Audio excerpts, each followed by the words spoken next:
Jimmy. Guest number 483, please. That's me. Guest number 483. All right.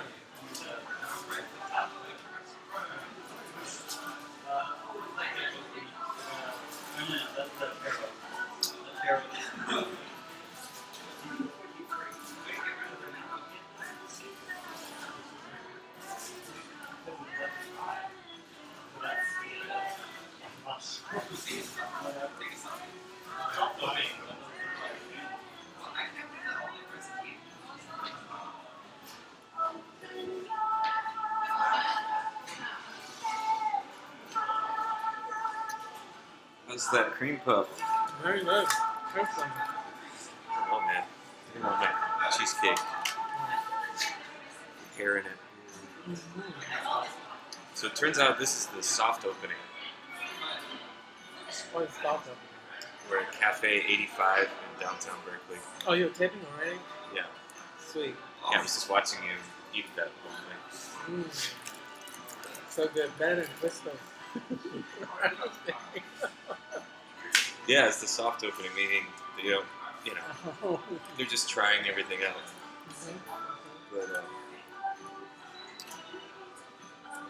But yeah, we thought we'd, while we're eating our pastries, talk about some crystals, just like we do.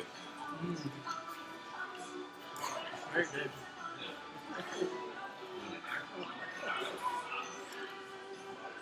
I like my tea. You want to try that? It's passion fruit. Oh, wow. Sounds good. I'll just tune in. To the passion fruit? Yeah.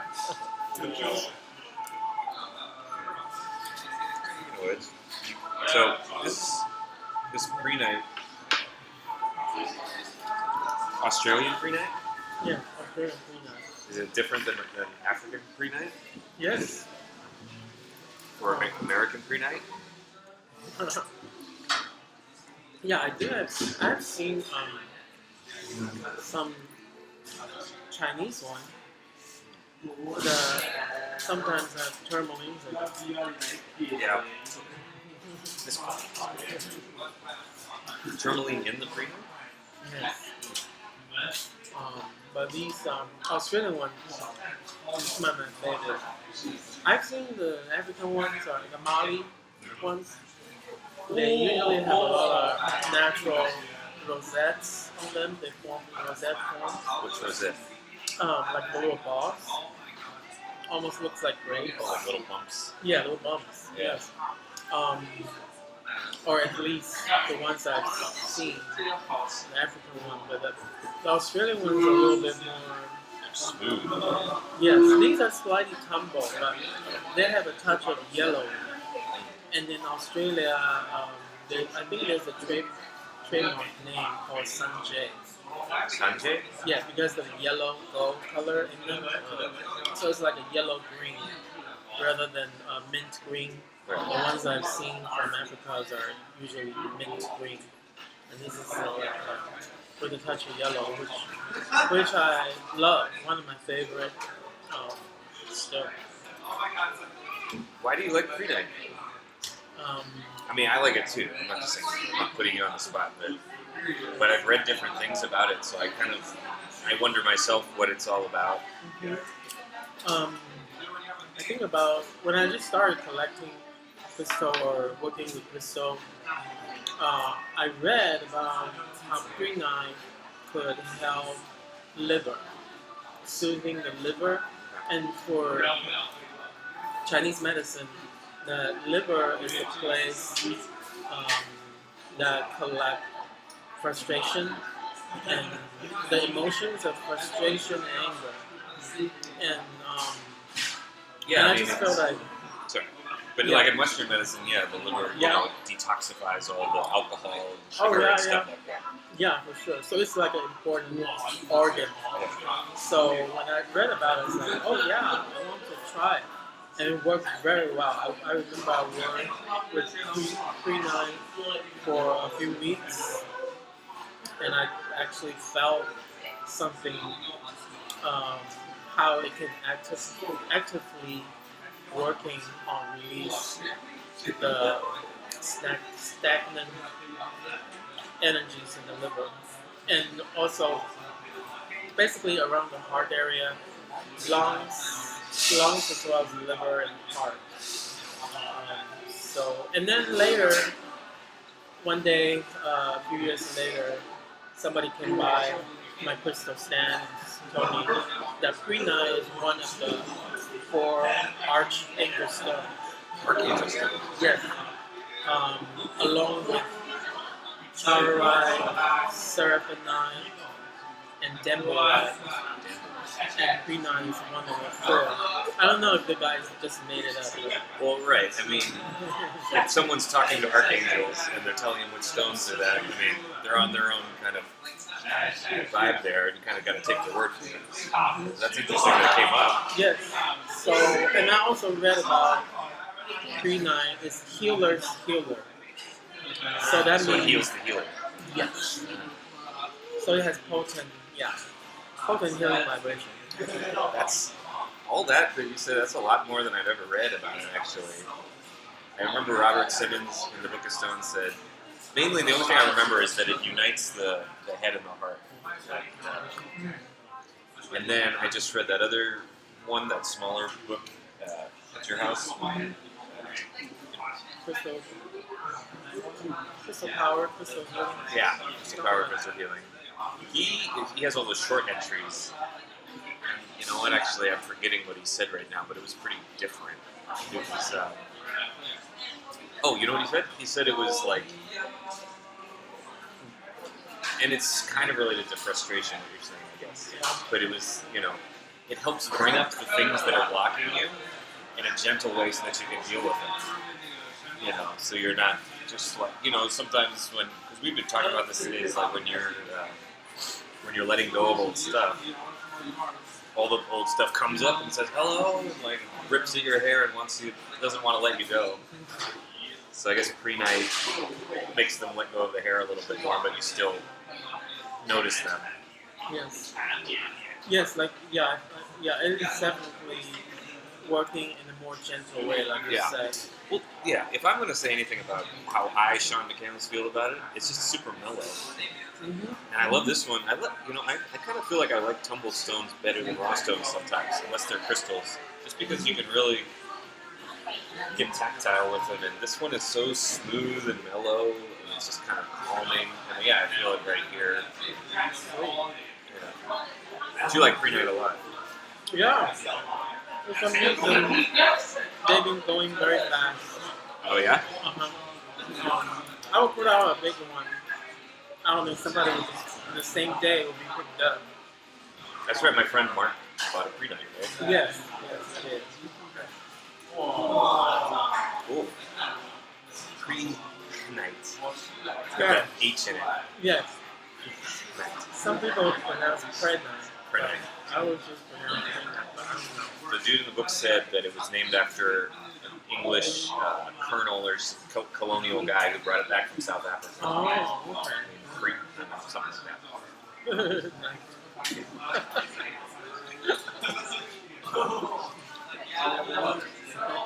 Sounds good. Yeah, very good. You want to try this? No. You can find this too. You hear it. I'm not a big fan of cream puffs. Maybe it's just the way they look. They taste okay. I had beard papa. Have you had beard papa? With a tiny spoon. Is this like a Korean company? I have a feeling it's Chinese or Korean. Number 497. And they don't have forks here. They have only little spoons. They're trying to give Americans a hint. It's like, slow down, you pigs. Alright. Well, I like Prehnite. You like Prehnite. It's an archangel stone. I don't know about this one, but I can definitely talk about Seraphinite as having kind of an angelic. Plus, it looks like it has feathered wings inside of it. So I can see how I might get that idea. Yeah. I'm not someone who's ever really had knowing contact with angels, but there's people out there who talk to angels, I guess. Do you talk to angels? I talk to Dad. Okay, that's what I thought. That's what I thought you were smiling at. But then, you can leave some comments if you want, so you're welcome to. Yeah, angels or devils, you can leave some comments and tell us where to reach you. But this actually looks like it kind of has some feathery white wings inside of it too. Big, nasty one. So Prehnite. Any other stones you want to talk about? Your next installment of Pink Heart-Centered Stones. Pink Kunzite came to me last week. A guy came to me when I was selling crystal. He said, "You want a straight?" And it's immediately caught my attention because I've been wanting to work on my heart chakra. So I just picked it up, and I'm happy wearing it. I've been wearing so far for a week, and I feel the energy is very gentle as well, subtle and gentle. We have been talking a lot about finding somebody, finding a woman today. Oh yeah. Maybe your heart's just on overdrive right now, wanting some affection. Yeah. Don't blame on crystal. Maybe it's because No, I blame you. I just think the crystal's helping you. Yeah.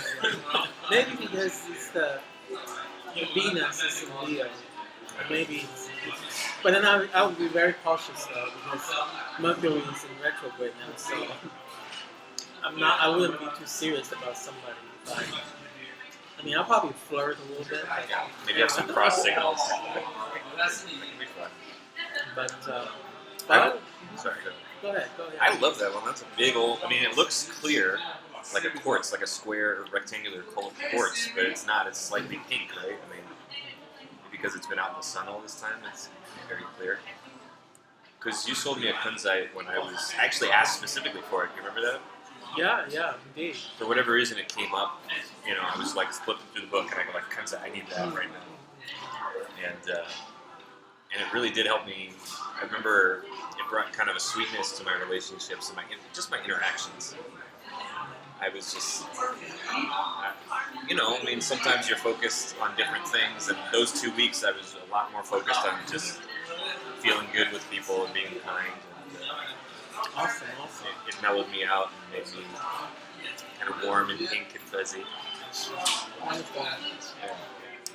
Yeah, I think we were talking about earlier today that some stones, they work in such a gentle and subtle way that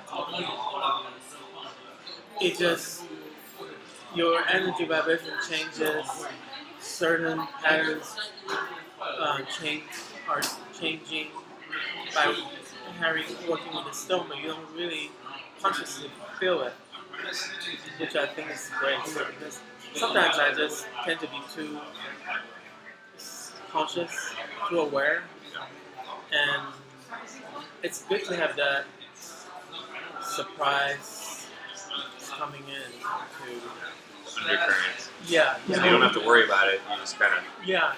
It's like you were listening to those rain sounds. Mm-hmm. Well, just surfing the internet earlier, and I was reading a book, and I noticed it when you put it on, but then like 20 minutes later, I just realized, oh wait, it's still on, and I completely forgot about it. All the sound, Yeah, but clearly mood affecting. Yeah, right.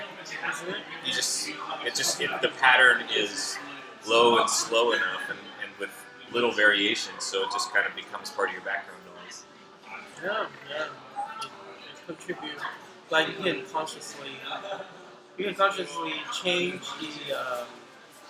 your living vibration. Just like music. Yeah.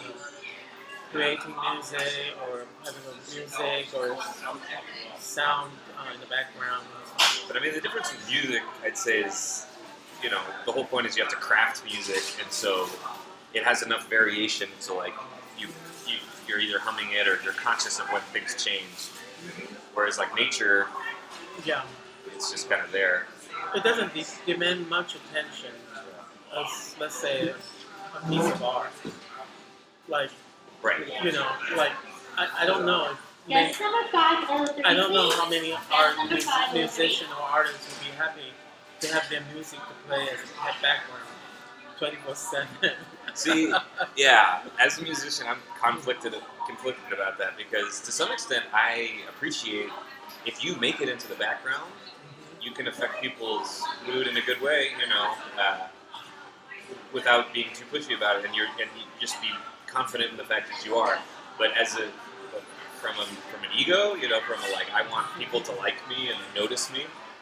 Yeah, you don't. Musician doesn't want to be background music. Unless you set out to do it. Some of the music I make, some of that electronic stuff that's kind of loopy, I'm okay with it being background. I want people to, if it influences people, that's good. I don't necessarily need them to pay attention to it all the time. Yeah, you guys should check out Sean's music. It's pretty cool. Check out some of Reverb Nation is where all my electronic ditties are. But and actually, those aren't good examples because they usually have like that last song I had with the kind of farty bass sounds that you were saying. There's usually one sound that kind of grabs your attention. So, kind of. Yeah, let the audience be the judge. Yeah, I'm a big fan of that. It's just like crystals, man. Yeah. Whatever. This guy writes this guy writes that. So, you have a different feeling than I have. I think that's the essence of these things. Sweet. Cool. All right. Well, thanks for joining us in the cafe. Hopefully it wasn't too loud. Again, we're at 85 degrees. What is this place? Yeah, 85 degrees. 85 degrees Celsius, the soft opening in Berkeley, California, downtown. Nice place. Yeah, nice spring puff. Nice blueberry cheesecake. Nice Prehnite. And nice Kunzite. Is it Kunzite or Kunzite? Kunzite. All right. Well, thanks, everybody.